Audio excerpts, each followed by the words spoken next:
Je sais pas si vous savez, moi j'aime Star Wars, surtout quand je vois certaines scènes de Andor saison 2 qui sont des merveilles d'écriture, de réalisation et de montage, comme par exemple celle où Mon Mothma se hache complètement lors du mariage de sa fille, pour tenter de fuir la pression, l'angoisse et la triste réalité. Et selon le critique et analyste de cinéma Darin Mooney, il s'agirait ici d'une référence au cabaret de Weimar. Mais pourquoi qu'il dit ça le monsieur? Et qu'est Zako Weimar?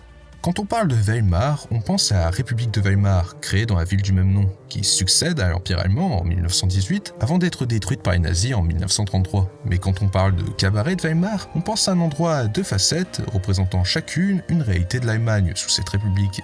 La première, c'est celle de la liberté.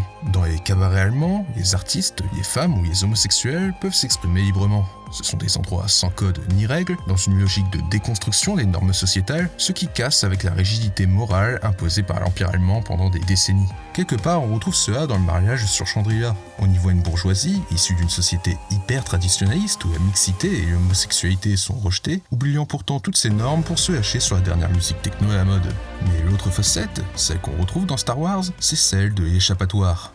L'Allemagne des années 20, on va pas se mentir, c'est pas Naboo. Après la Première Guerre mondiale, le pays est brisé. Il subit occupation, inflation et révolution des communistes qui d'ailleurs ne voient dans les cabarets qu'une perte de temps inutile au service du capitalisme pour des sympathisants pas assez déterminés dans la lutte, tel Luten qui est incapable de prendre du plaisir au mariage car trop engagé dans la révolution, ou Tekolma qui y voit surtout une hypocrisie rebelle. Mais il faut bien comprendre que pour beaucoup, les cabarets sont les seuls moyens, par le divertissement jusqu'à l'ivresse, d'échapper aux problèmes. On boit, on danse pour oublier les souffrances comme Mon Mothma ou les règles insupportables de la société comme sa mère avant elle. Et c'est d'ailleurs une leçon que rappelle son mari Perrine.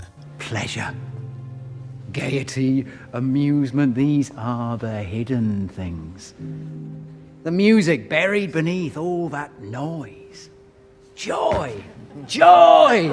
La vie est dure, donc profitez des moments d'amusement, parce qu'au final, c'est tout ce qui compte.